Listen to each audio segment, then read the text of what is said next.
Ben şundacık oyluş arkalık mında bir o'yib kelib qoldim bana.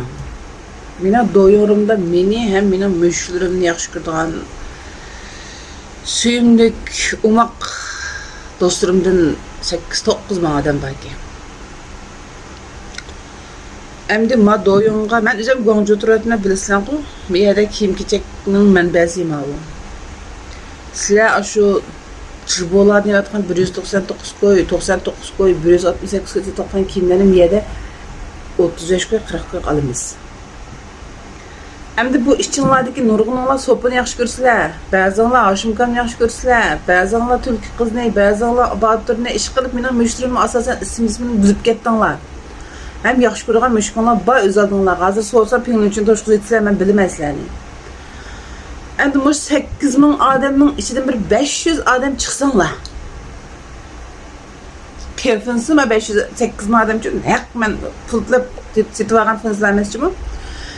500 odam chiqsanglar, men Undidarda bir to'pdan birini qursam. Mayli sizlar tijorat qilinglar, mayli charbozorda mol sotinglar, mayli do'koninglar bo'lsin, mayli o'zinglar kiyinglar.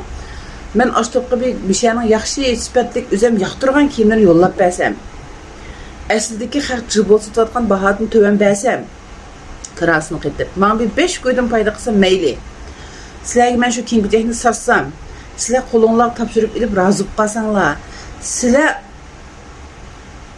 sizlar menga bergan shu 5 mo'cham foydani sizlar yaxshi ko'rgan so'poq bo'lamdi, Hoshimkam bo'lamdi, tulki qiz bo'lamdi, shu ko'ngillarni ashlab bildirsam.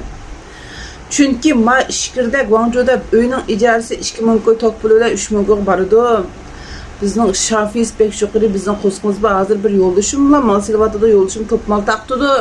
5 mo'cham bir koy paytisiga. Qo'limizda shunday sifatli mallar jiq.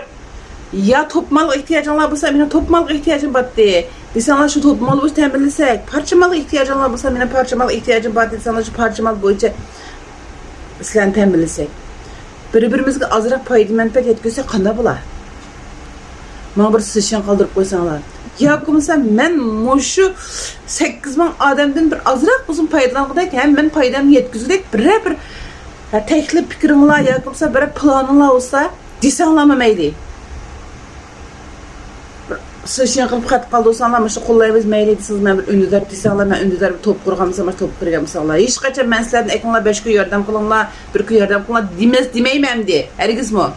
Men faqat o'zimning qo'limdagi malni sizlarga setish orqali sizlardan azroq foydalanib, shu qolgan foydani mush tilsiz jon farishtadek hayvonlarga sarf qilganmisan. Bir xat qoldirib qo'yinglar menga.